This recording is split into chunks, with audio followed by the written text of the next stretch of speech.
Salam alaikum, ma famille. Melen salmina on nokku ka wonɗon hande le 3 mars 2023. Bonjour à toutes et à tous partout où vous êtes.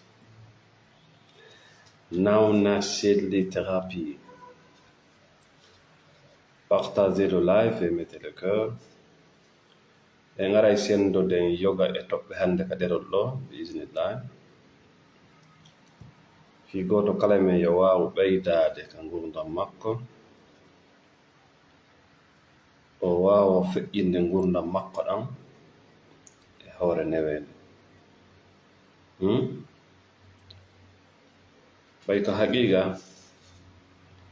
Allah kañum subhanahu wa ta'ala taguɗo leydi e kammu kanko wi en laaɓi pos o cippinaali qur'ana makko fi soñjugol ko Allah wi ɗum de mi cippiniraali nde deftere nde jangetende ɗo fiya jangude nde wonane kaso. Si wonanima kaso haray koko bani adama kon faamuɗa.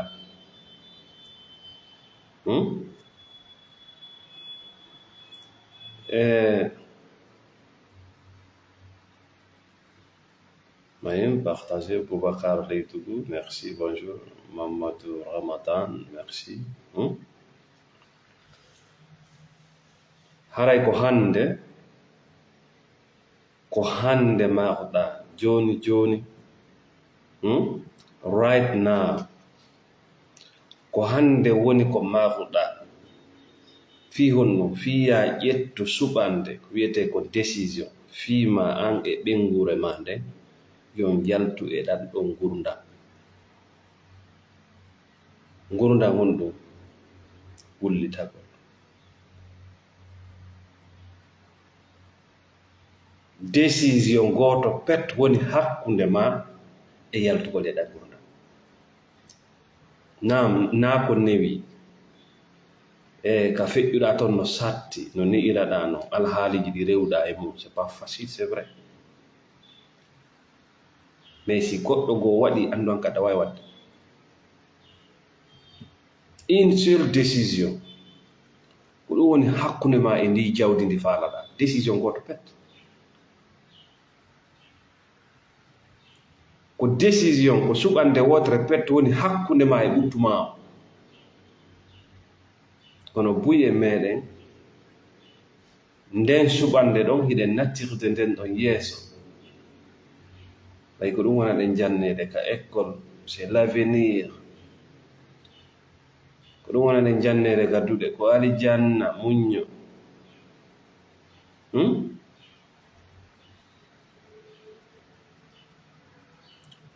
Buye meɗen wona waylagol faalaɗen. Si ɗen faalano waylagol en jaɓayno ko waylata en ko. Ko faalaɗa kon no gaɗa ko ya taƴitu. Woɓɓe ko njarendi taƴitata, woɓɓe ko ndiyam taƴitata, woɓɓe ko yiite taƴitata. Mo kala e no taƴitirta no.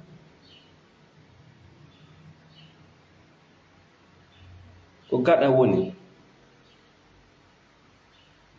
ala na ɗum ñeeñal, ala on karamokojo windanoma du'antoɗo ma, a alaaki barki, a ala ɗum, a ala ɗin gunduji ko haɗayma taƴitugol yahana ko faalaɗa ko. Fodde a taƴi saɗe a hendotaako e taƴitugol yiite no hulɓina bani adama sefre, taƴitugol ndiyam no hulɓina bani adama. Ɓay o anda si o luttay e mum e si o lumbay,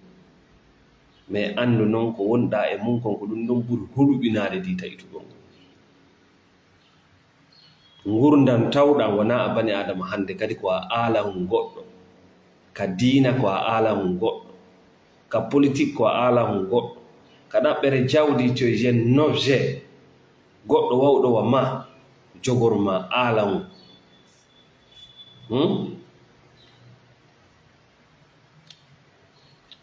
So a wattani gurdam men ɗan hande a wattani yile majjam moƴƴa. En aray woni walken hoore men tawata wona nokkure men sakko modi mana ara andi no linsere ƴettirte walke e linsere go gurdam men pus na fu koni way ƴetta hoore mum ara walka ka heƴata ka yaadata ka wona hunde wote ara ɓiƴo ɗon ko honnun ɗum waɗa e ma sakko mode honnun ɗum hewtinta honɗum ɗum hewtinta bana adama waylay bana adama on o wona aalan woɓɓe goo ka diina ɗo yen ƴettude ko wondi kon e nafoore hiɗen yehi walki hoore men ka politique ɗo yen ƴettude ko wondi kon e nafoore ko tawata kon ɗum ɗon ko fii men hiɗen yehi naadi hoore men e walkagol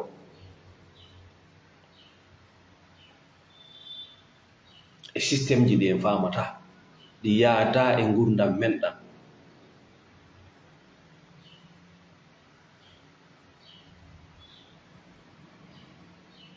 wona fii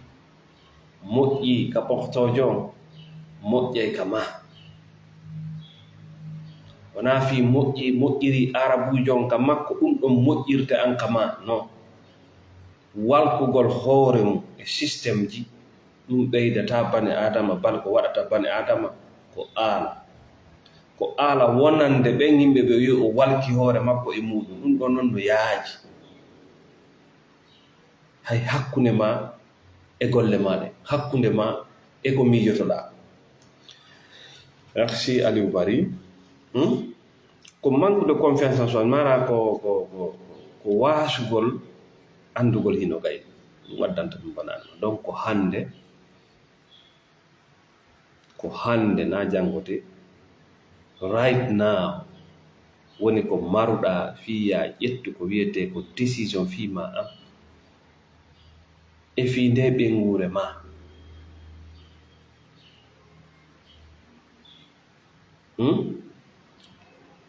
fi honɗum ila hande yo jaltu e ɗan ɗo gurdam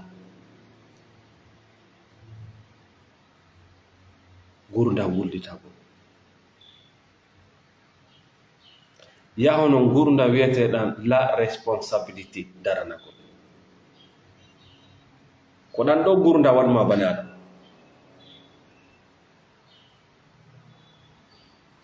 ko ɗum ɗo waɗi si Allah inni o teddini fiima wa qad karramna bani adama men teddini fi bani adama qu'est-ce que ça veut dire dans la religion ko hiɗa jonna responsabilité an ko a suɓotoɗo na a suɓanteɗo buy e men jaɓi gurdam mum ɗam woni koyo woɓɓe suɓo ɓe hattata suɓagol de ɓe suɓina en kadi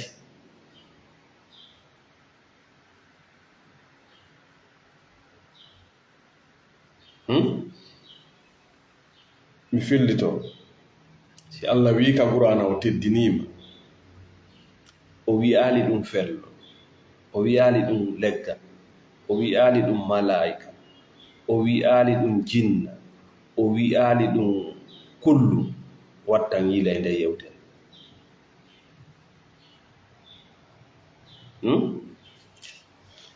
si Allah wi ka nder Qur'ana sa waɗi ko moƴƴi hiɗa mardi joddi sa waɗi ko boni hiɗa mardi joddi andu kala bana adama teddiniraɗo sabu suɓagol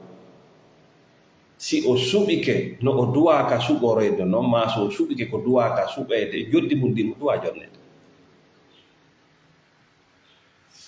sa suɓike ko bana halfinama hunde sa halfinama hunde hiɗa duwa landitore ko ɗaɗi kulloy koye natta yiite hatta koye naata yiite koye suɓinaka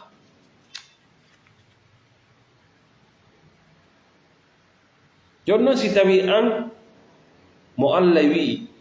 wa qad karramna men teddinirima sabu waɗugol ma bani adama an ko ya suɓo none no falɗa wurirde no gurnan nan falaɗaɗa faman sha'a ko kañum non ko an yewta ɗum ko an pete yewta ɗum faman sha'a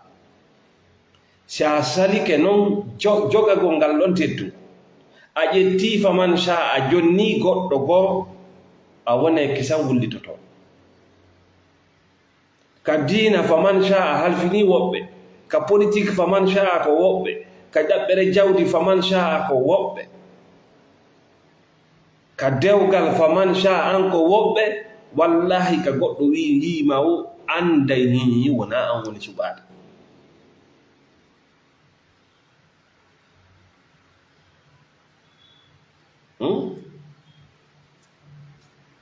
si a naati ɗo e restaurant a suɓanto hoorema so a yehi ka makiti sodugo coñci e paɗe e téléphone a suɓanto hoorema siɗa faala sodde makiti yeeya a suɓanto hoorema kono si ari ka diina no woodi suɓotoɓe si ari ka politique an no woodi suɓotoɓe si ari ka ɗaɓɓere jawdi no gérirta jawdi ma ndi no woodi fewjoɓe mo landike makko honɗum woni gurdam asfala safilina ko kañum ni asfala safil nana neɗɗanka ko yagal mangal karrama teddugal ngal Allah jonnuma ngal a wawani jogade. Merci Bari Abdullah. Donc haray si ari ka wurugol jaɓu hiɗa mari responsabilité ji mana daranti kono hakke ko tawi banadama o jaasini wonki makko ki a yiyay mo waɗa hunde ñiddude o inna ɗum ɗon o annda no waɗiri ko jinna ko cheytan ko koddoriye merci Fatmata Binta o waɗa hunde ñiddu misal a yiyay ɗo yon julɗo himo yana e jiwo o viola misal wonde yiw landunamo kaari honɗum waɗanɗa ɗo yo wiwde mi bonni o inna same dépasse o annda no ɗum ɗo feƴƴiɗe ma a ko cheytan ma wiya a ko waɗaɗo e mum ko gerdaɗo e mum ha yiya kadi yimɓe no immi no doga no ɗaɓɓa biinije sa yimo violde rewɓe ko waddaɗo e mum sa yimo fimude drogue ko waddaɗo e mum sa yimo wujjude ko waddaɗo e mum sa yi o yara e beere ko batte juuɗe sa yi o fima e drogue ko batte juuɗe sa yi ko batte juuɗe andi ɗo neɗɗo on wona o bane adama hande kadi teddungal ngal Allah jonnuma ngal an tigira ittingal a hawki. Merci Jeynab Diallo. Merci Diallo Salou Kakuma, ça fait longtemps, merci. Il faut assumer tes erreurs. Ndar baba adama bay Allah inni mi innano mata waɗu hunde kaare o inni ko non woni konno wi o inni mi bonni zalamtu nafsi o felno ɓengu makko waka men ɗo to ɓengu makko wonade siko gorko ko maɓe makko ɓengu siko landa ko entourage makko onon bane adama ala Allah gollata neɗɗo on gollata kala ko yiwɗa bane adama e muɗum ko suɓande angal suɓagol kadi ko suɓande si tawi neɗɗo on o yi jiwo ka nder galle makko o yani e hoore jiwo o suɓi waɗugol ɗum mi sikki de ɓiɓɓe makko juɓɓenno ɗon ka bandiraɓe makko rewɓenno ɗon ka neniraɓe makko no ɗon ka ko waɗi o waɗa ɗum ko hanno waɗa o yana e ɓen ɗo c'est parce qu'il est conscient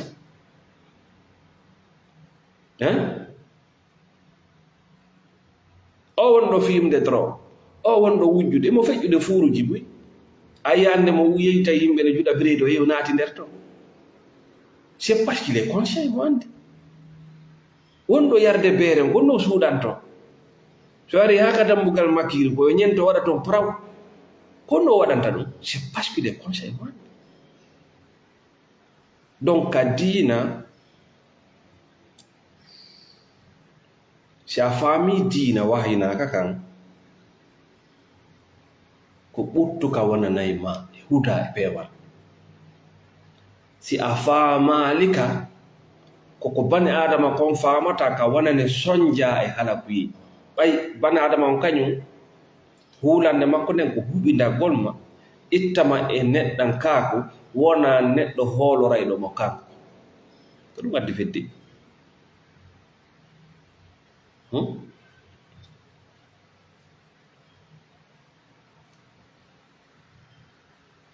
a jaɓay taw wongol bana adama ko on wonɗo responsable. L'être humain, c'est la responsabilité.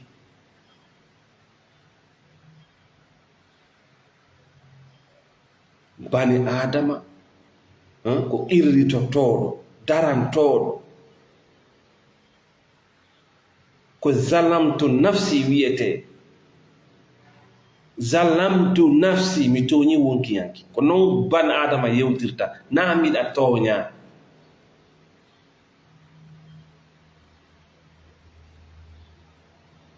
ɓay ko zalamtu nafsi ko ɗon transformation woni ko ɗon bani adama wawata waylade miɗa tooña ɗon ko victimisation e wullitago neɗɗon sanzata aduna o ɓeydotta ko aduna ko himo habbi yo goɗɗo ar faabomo ko ɗum waɗi simo wiide mo tooña miɗa tooña tu veux pas changer ko ballal faalaɗa ko yurminede faalaɗa ko mawlede faalaɗa andu noon on kadi mo habbiɗa ɗon il n'existe pas o wodaka non ɓuri yurmude ɓay mo habbiɗa on ko goɗɗo goo ko hoorema noon duwannoɗa habborade tu crées une nouvelle version de ta propre personne mo wonɗa on tafa keso kon ɗon arata sauve kon arata sorte e ɗam gurdam wullitago. Merci ma chère Fatou Dingray, merci pour le soutien, merci chez Chérif Kounda. Donc waray si a ndaari diina kan no mi haaliranma noon ko Allah cippini kon no ton ɗum ɗon no jaɓi mo wonɗa on no jaɓi kadi kala alhaali mo rewɗa e mum no jaɓi hay ko feƴƴinɗa kon paasi ma on ko bani adama fefindi ko nder ton jaɓalima an wawatama kadi jaɓude jaɓata ko feƴƴinɗa ko jaɓata ko wonuɗa ko jaɓata fuse ma ko ɗum yiyata neɗɗon ta mo way wa hersuɗo wa bonnuɗo bonnere nde Allah yahotako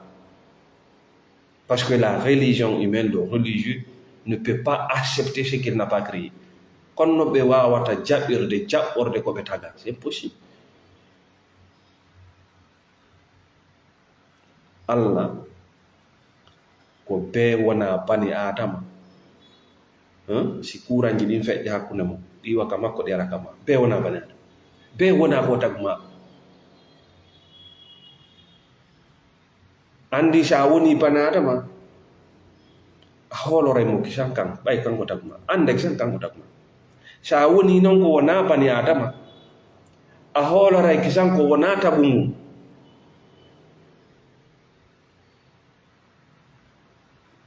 Allah ko on dayu Allah ko o doone ko énergie kono si tawi an kuranji maɗi naka makko woni iwde a yoɓa e facture sattuɗo fellitoɓe kuranji ɗi wonɗa gollitirde ɗi si tawi wonaka Allah branche ɗaɗi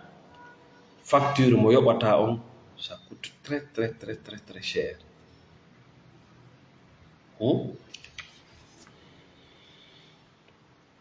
Haray ko hande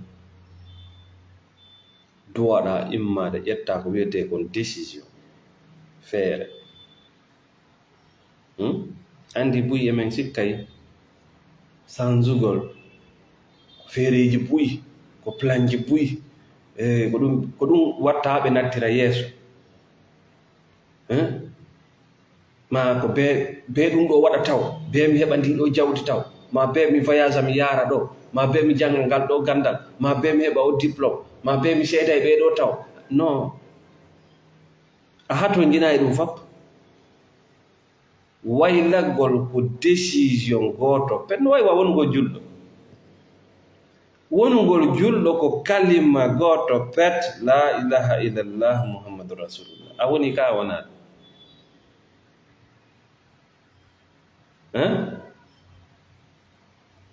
o lutti kon alanni ɗo nde julɗo o lutti kon hannde kadi ko voyage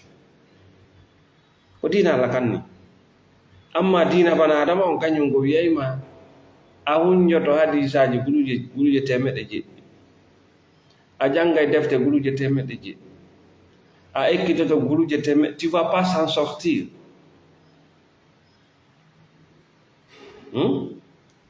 ko diina bana adama non la complication et la souffrance ka Allah hulu Allah embere taga ma est ce que taga ma o Allah no landi ma fu ittaqullah mastata'tu bana adama innema hulu Allah Allah kañum ko wima embere taga ma mo andi noon taga ma mo andi noon ko gaynata mo andi ko gay ko ɗum waɗi so inni juul waɗi ɗum ɗon farilla e hoore ma mo andi ɗum ɗon a gayne ka ittugol sadaka o sifi ka ittugol zakka o sifi o waɗi condition ji ka hajjugo o waɗi condition ji ka hawrugol o waɗi condition ji a andi kala ka a townata a tawayimo waɗi ɗon sartiji ça c'est la religion de Dieu. Partagez le live, mettez les cœurs.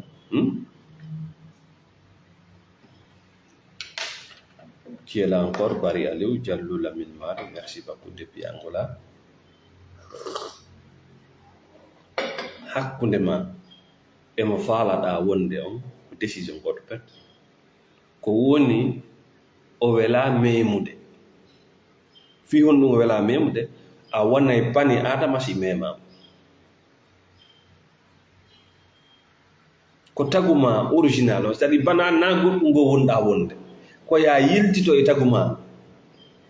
tagu ngu ɓe ittuma e mum ngo ɓe innuma ko a nde fedde ko a ngol leñol ko a ngal o musidal ko a o parti ko a o clan yiltito e taguma ngun l'originalité artay ha ka bani adama sa ari ɗon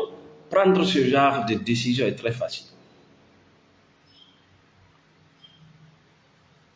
si a woni noon bani adama a wonay ki sans responsable hay si a nawni a jooɗoto taskoɗa ko honɗum mi woni e ñaamude ko honno mi jogori ɓanndu an voici la responsabilité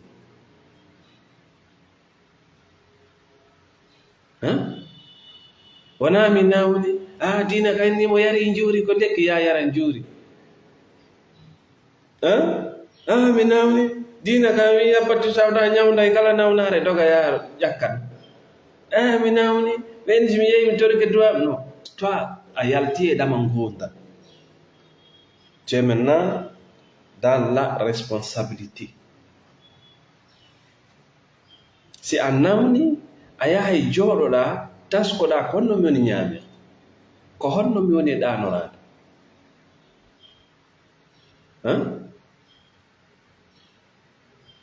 ndaru ka qur'ana ton wiyaka ko Allah on ma nawni ko wi'a ton si a nawni ko kanko dikkinayma mais ka nawnare na o winnal ko kanko par ce que ko a bani adama sukkay kulloy koye kaburure hombo docteur makko kombon docteur kullele kaburure si koye jibinde ko homboni koye accompagnude ɗi colli kombon docteur majji a jibinay ɗe jibinay a ñamay ɗi ñamay a ɗanto ɗi ɗanto ka qur'ana wiyaka ko Allah ma nawni o wi ton simi nawni tas ko yewten si mi nawni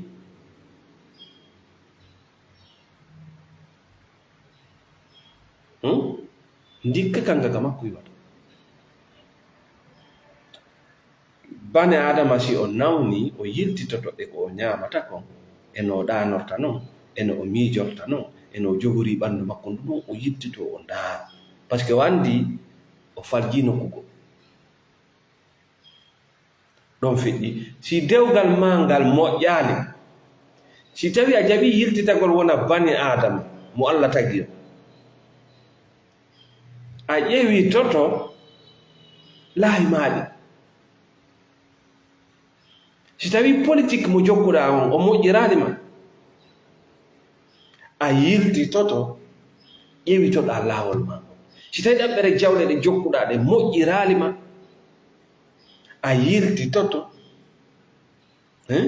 ƴeewitoɗa laawi maaɗi ko oɗo wiyete bane adama ko oɗo kadi wawata rewde Allah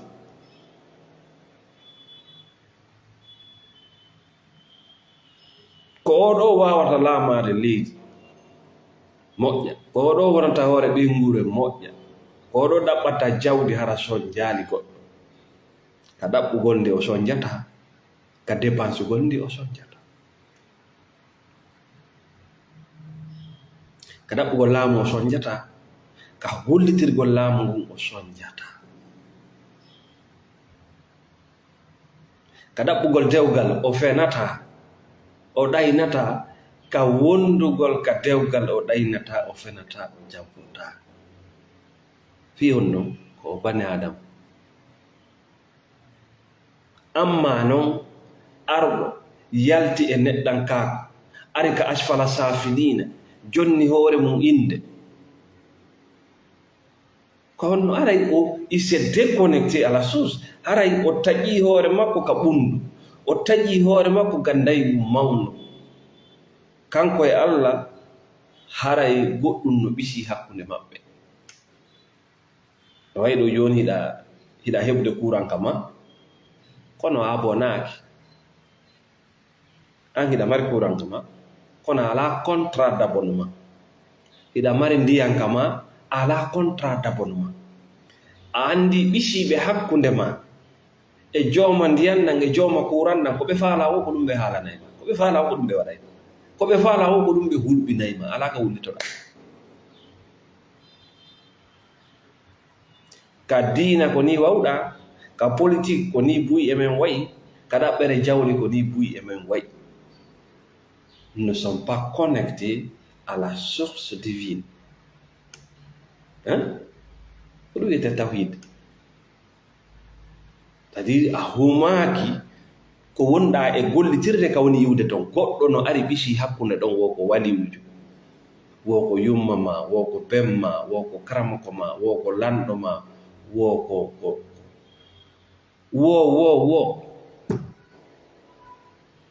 wo ko moodi ma wo ko kotirawo ma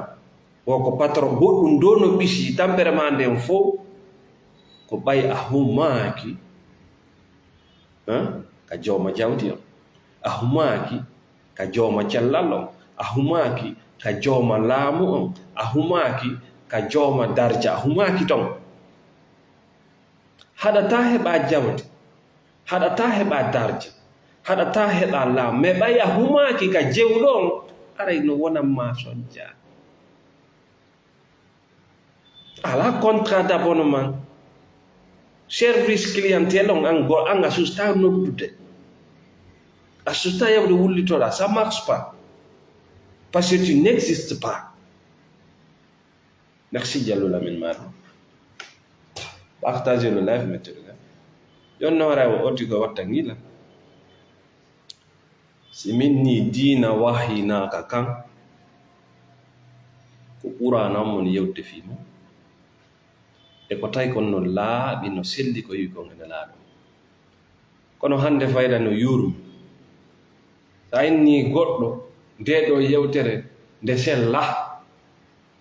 koyo yawo haalane inde goɗɗo goo inde ceernojo mo wona sahaba mo wona taabiina c'est à dire o dallinora on ɗo ɗum ɗo ɓuri yurmude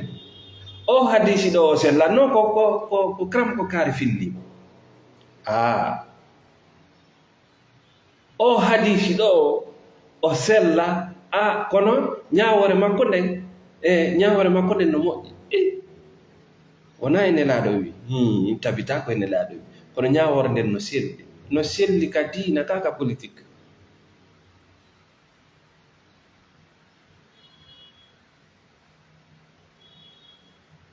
dalil makko fof ko yaw o dallinora ceernojo ko mais c'est dangereux.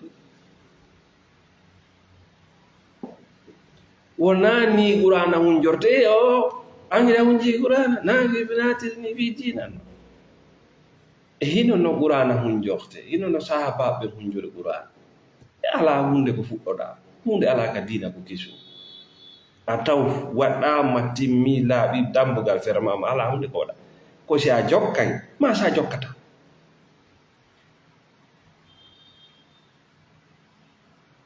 kono no qur'ana hunjorte wartane yiila e ƴettugol information ji feƴƴutuɗi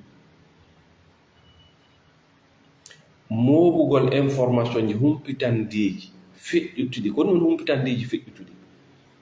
ko hunjagol ko famata a feƴƴindi hunjagol ko gollitirta ɗum ɗo fof wona e hujja e hoore ma et puis ça peut même te donner des troubles de comportement jonna nawnaji wallahi je veux vous dire ça aujourd'hui no wodi buy hande allez consulter ces gens ɓe accino manditagol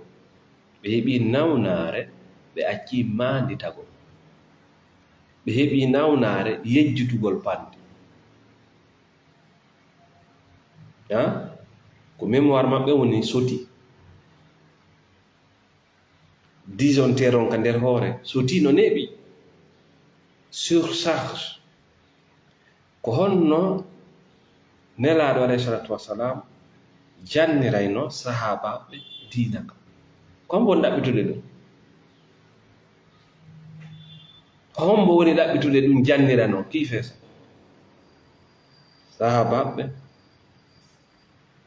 goo ɓe yahayno gollugol hiɓe janngude hiɓe gollude andi ɗon surcharge ala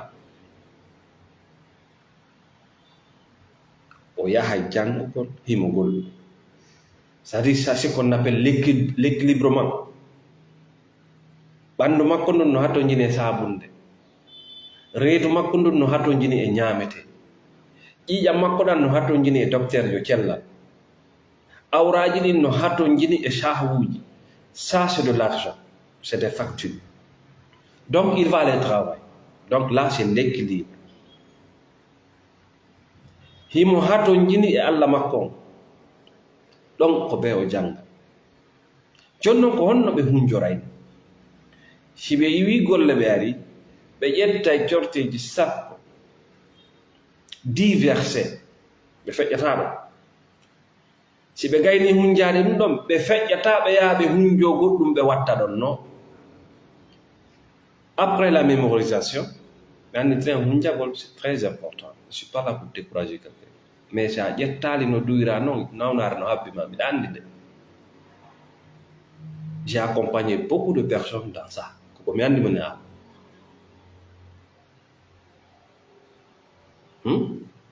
si ɓe ƴetti 10 verset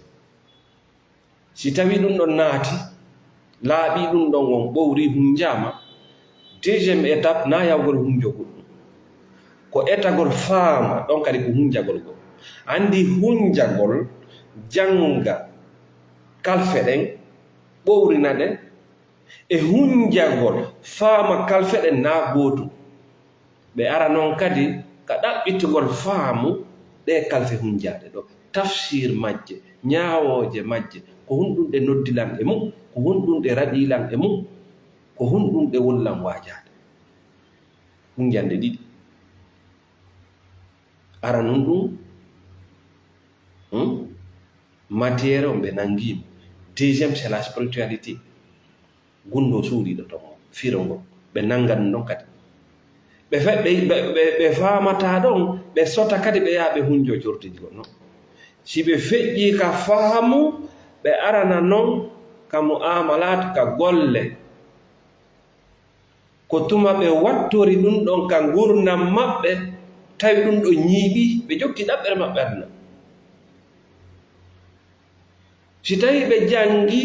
ka windi wata mettugol goɗɗo ye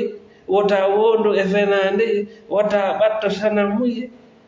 wata bugo ka harmiye ko fodde ɗum ɗo ñiiɓaali ka ngurdam maɓɓe goɗɗum wala ka hunjeede ɗum ɗo ñiiɓay taw le corps va s'adapter à cette nouvelle réalité si ɗum ɗo ñiiɓi ka ngurdam maɓɓe automatiquement ɓe arana noon kadi cohdeji sappo diverse c'est ça la religion révélée ɗum ɗo si naati ka nder ngaandi ñiiɓay woni virus na tabo nan ɗo par ce que ɗum ɗo pédagogie ko ni doit yahde c'est naturel ɓanndu ndun no jaɓa cerveau on no jaɓa c'est ancré lanndi a yejjitata kadi ko ɗum ɗo woni diina waynaka ko ɗum ɗo waɗira fiyal joni noon y a des gens qui se sont lancés dedans pour les vendre pour le commerce o wonɗoma encourage de ɗa ko non golde il vit dans ça c'est entreprise makko il va vous présenter 2 ou 3 enfants ɓe ngara onon kadi yetto mbi koye makko mais il vit dans ça c'est une technique de marketing iɗa faala ɓiɗɗo ɗa o ɓiɗɗo ma o ɓuram ɗa faala ɓiɗɗo ma wa ɓiɗɗo oɗa tu vas détruire le cerveau de ton enfant si juutoyi kon ɗum heɓata pay kon ɗum heɓata neɗɗo heɓay nawnaare si nden nawnaare nde ñawndaka o sakkitara e diwnugo duuɓi ɗin to yo diwnay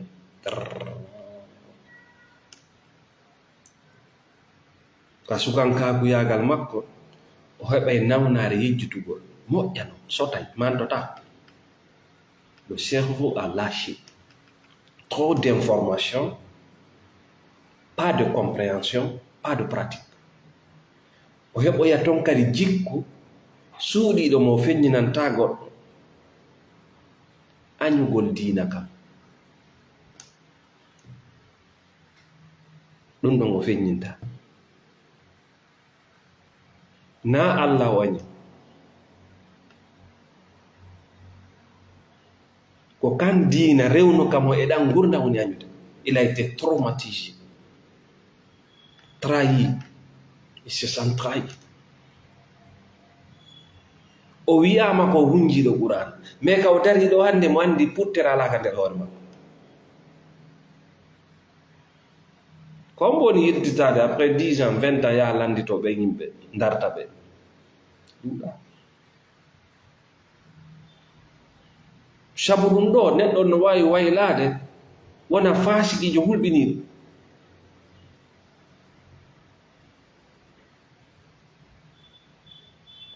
hino ganda trop d'information pas de compréhension pas de pratique donc haray ko ni diina wahina kanko ni no yirɗa ɗum ɗo hawkirama noon photocopie ƴettama moɓugol yimɓe ɓe gollata ɓe gayna hun jagol ɗum ɗo ɓe ɓannan ɗum ɗo faamu on ɗaɓɓitataake gollitirgol ɗaɓɓita no yirɗa ɗum ɗo gerdama noon ko lutti kon fof ko ɗon jokki foppo woni yingol yawo shirkuji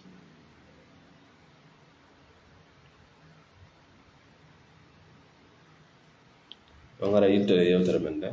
partager le live bari donc le cerveau est surchargé trop d'informations tue aussi le cerveau tawi a heɓi nden ɗon nawnare tu peux contacter nawna chez des thérapies je peux t'accompagner may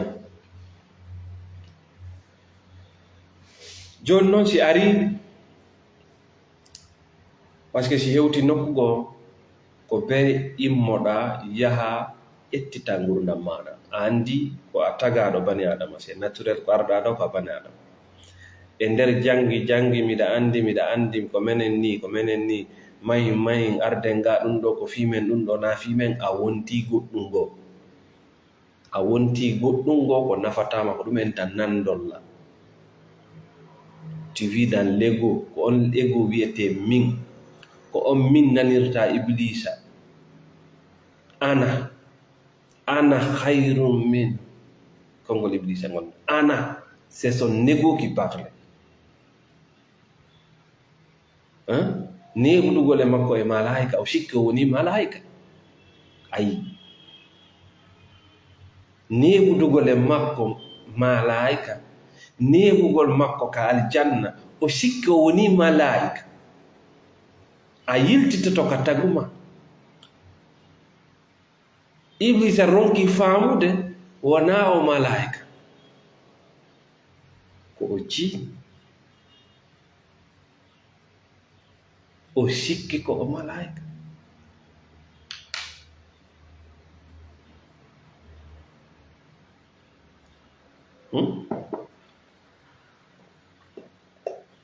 O wi'e on ɗum andi malaika ɓen ko en daygu taga. Malaika ɓen ko en daygu taga.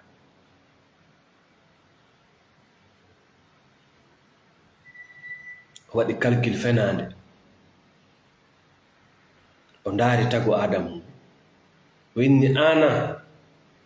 ko wiyete ngande menen to galardina, menen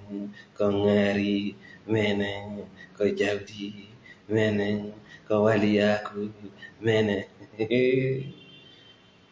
na hunde sona bana.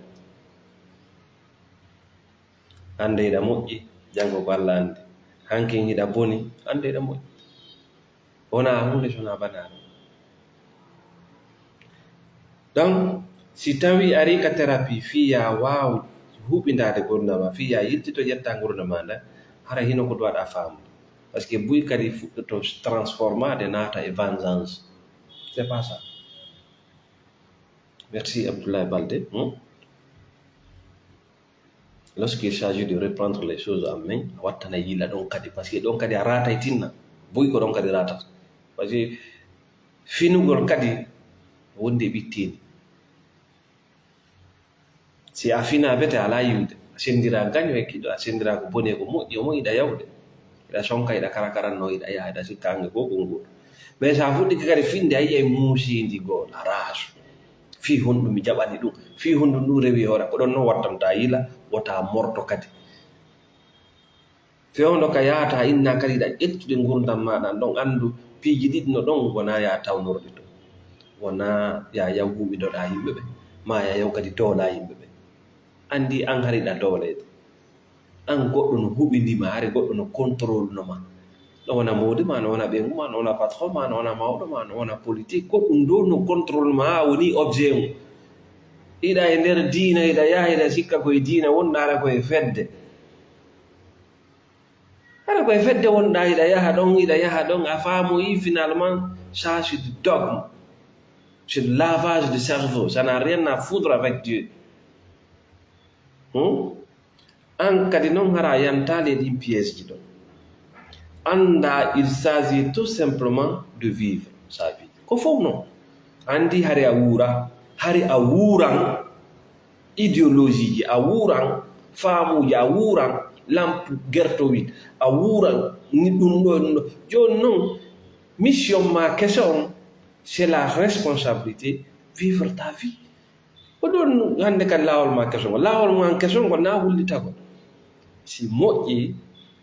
komin, si boni komin. Golle an kese ɗen na mi huɓindo kaari o wona kami faala. Wona yo mi dowlu kaari fii ko mi jogii kon wota laawola. Lamɓe pus wattangila ayiyay no waɗa piiji ko kulol. Ko kulol ko ɓe jogii kon wota bonirɓe.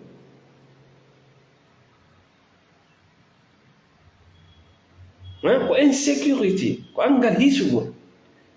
Jooma jawle buy ayiye no soka yimɓe, no halka yimɓe, no perdina yimɓe, no ɓisa yimɓe, o hulu. Himo sikkude ɓantagol makko ngol ko be goɗɗo cippo. si o heɓay inde ko be inde goɗɗo bona, si o naatay aljanna ko be goɗɗo ya yiide,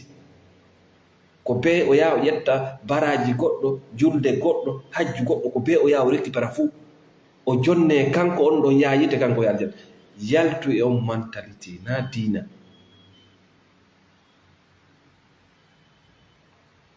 Diina kan ala naama sona kon ko golluɗa, ko golluɗa kon noon a yi'e na ko goɗɗo gollidi. Ala naama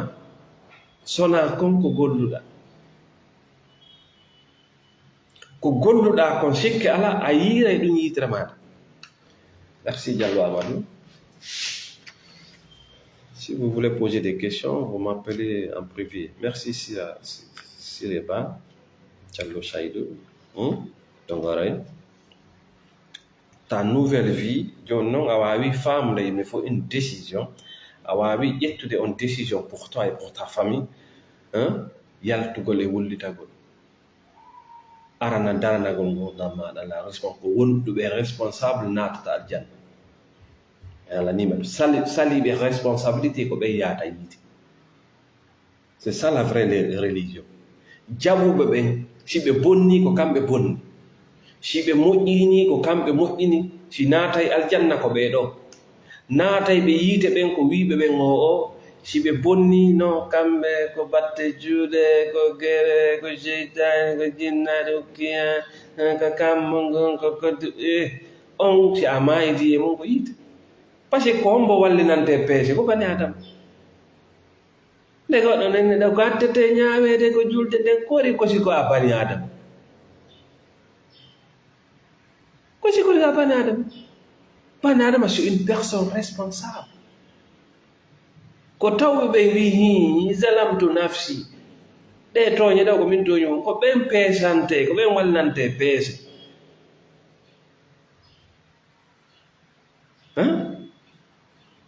Bani adama ay kulle kombo peesanta kulle ɗe peesane honɗum. sa jaɓaali wongol bani adama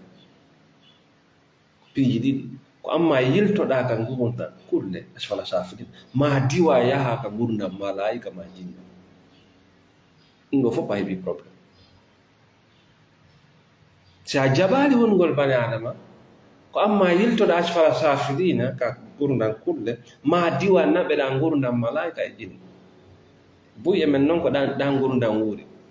sa yi no ay mo yima no gandete bana adama il va vivre dans l'instant présent. bana adama no wawi wuurde hande, no wawi transformde gurdam makko ɗam. mo wona bani adama ko amma himo ka feƴƴi ton, mo jogii fu rewi o ronkugi surutu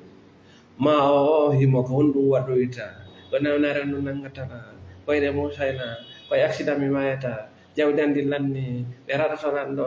si mi raɗama, si o wi faala kala mi gerdanno, koye ɓikko kanko o Allah gollataka makko. Il est très intelligent. mo jogii calculatrice wi mo yaha hankin woodaka, janngo woodaka, ce sont des illusions ko koyɗi. ila suti lanka miɗa suti maka ko ɗum ɗo woni réalité koko sutodirɗen ɗo ɗum woni réalité ko ɗum la conscience. ko ɗo wawata change de goɗɗo ka wonɗa ɗo eɗa wawi wiide voilà miɗa wawi jantade nawna silde jentoɗa o mi jantako nawna silde, tu quittes. C'est la responsabilité. na wi gon non nawna silde ko halta ɗo kon c'est pas comme ça fin mo natiri ɗo mo yaltini yaltoyɗa gona mbiɗa wawi je peux écouter nawna silde. Non, je ne veux pas écouter nawna silde, tu quittes. an a woni bani adama. si walli nawite peese ko an a bugi ke nokku go a teɓɓama ko min bugi mi bonni ko mi waɗɗo ko na ko waɗete koko Allah harmi laamateri ndi kadi no tongi komi fodduɗo e lettede komin wujji argollal leɗe porto si moƴƴi ko min si boni ko min jaɓugol an dewgal miile si moƴƴi ko min si boni ko min si wallinnonnoyde peese yawmal qiyama ko an wona o katinago ko hunaga andi an Allah alaka ma an a wodaka Allah wodaka a effaci hoorema effaci Allah ka gurdam kajina kere goɗɗo arno maayde ɗa a sifina ɗon inde ande o goɗɗo no maayi wonɗo maayde no yorno ma feetuɗo wonɗo maayde est ce que ɗe anndi woɓɓe sino maayuɓe ɓe anndata heɓe maayde oui conscience maɓɓe o yaha ɓe sikka e woni ɓe hoyɗa e woni woɓɓe sino maayde ɓe sikka ɓe hoyɗa e woni ko tuma ɓe gayni maayude ɓe daro ɓe ndaara ɓanndu maɓɓe ɗo ɓe naari no mi kaanir e peut-être o mi hettike mi yahay kala kam mi faama l'esprit peut voyager partout la mort c'est la liberté ko tuma ɓe maayi few ɓe yeƴƴito noon ɓe ndaara ɓalel maɓɓe ngi ɓe nayi ndaari kam mi sokano an ko haala won ka yaltude hunnduko on ɗon ma wurinna yalti yaltaali ala dalil mum goɗɗo no jooɗii ɗon woni golle makko ko waɗangol baatini publicité o yalta o saakita ɗen penaale heɓa noon no dogiɗa yaaraka maɓɓe par ce que tout est calculé mbiile ko yimɓe ƴoƴuɓe hiɓe anndi nawnaare nde marɗa nde ko nawnaare angal wongol bani adama ko nawnaare Allah alaka ma ko nawnaare an a woodaka hiɓe anndi ɗum donc si goɗɗo hewti kam maaya tooñiraaɗo goɗɗum ma sikkitaaɗo ɓe ƴettay toon penaale ɓe saakita hee kan anani ko mi nani kaari wi haali goɗɗum gonɗum haali o accident ma jaka jaka ko kaari angal dewgal ma kun kadi fuɗɗo wullude fiifo awayi fi eyi ka si a jomba ka yiɗa anndi ko ɗum waɗi jombireɗa yiɗa anndi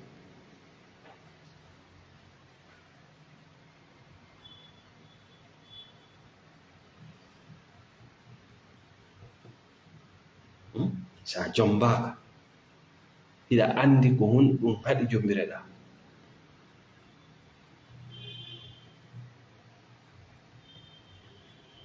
si jawdi ma ndin perdi hiɗa anndi ko ɗum perdini jawdi ma hiɗa anndi siɗa e piiji boneji hiɗa anndi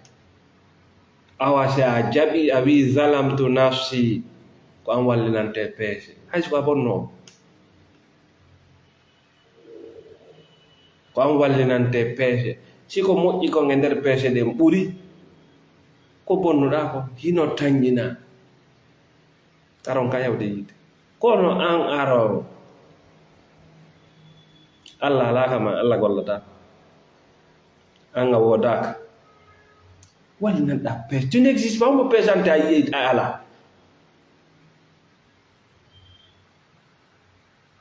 kono peesiranteɗa tu n'existe pas kono peesiranteɗa peesowo on alaka gurdam ma Allah subhanahu o peesirani fiyon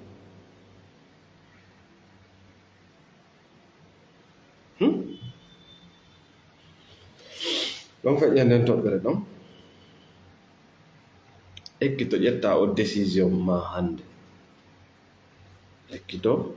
ƴetta décision ma o hande n'aie pas peur la force des démoniaques c'est la peur yimɓe cheytanuɓe ɓen doole maɓɓe ɗen ko kulol hulɓingo ala noon ko jaasi ka hoore leydi ɗo hewtiti hulɓinowo bani adama c'est parce qu'il est faible hulɓinowo bani adama fi yo huɓindomo c'est parce qu'il est faible doolowo bani adama fi yo huɓindomo ko maande himo loyi ko lo'ere makko nden wonma hollude kulolngol koye makko woni kulolngol koye makko woni insécurité angal yisgol ngol koye makko woni il ne fait que projeter ça sur toi hulu so a yi lanɗo warowo yimɓe pandi hulu ko hula reedu so a yi lanɗo mo jaɓata yimɓe makko ɓe wona libre wawa mo landade ko ɓe woni mo jonde kon o hulu ko hula reedu ko hula reedu c'est tout o wontiki hulay woni on woni hulde nema woni mum ko goɗɗum menacé ɗum ɗon so yimɓe ɓen heeɓi information ji laaɓuɗi il est menacé ka diina so yimɓe ɓen heeɓi information laaɓuɗo sa survie est menacé parce qu'il doit travailler maintenant donc aray ko lannoɗo yewtere men e wiyay ɓen hawrodiri e yimɓe buy marɓe ɗe nawnaji ɗo yimɓe hittuɓe kan gurdam maɓɓe hari yimɓe wonnoɓe nafude hoore mum hewtani ɓe nokkugo tawi ɓe acci wuurugol ari haa tawi ɓe acci wuurugol il vivait plus par ce que ɓe naati ko wiyete kon sakkommode yawgol walka hoore mum e fe gurdam yimɓe so a ndaari yeeso maɓɓe ngo a tawa e ndaygu ngun ɗaanike ɓe accino jalugol ɓe acci jalugol sont déchus du monde ɓe yoolike e nder fankere lukkunde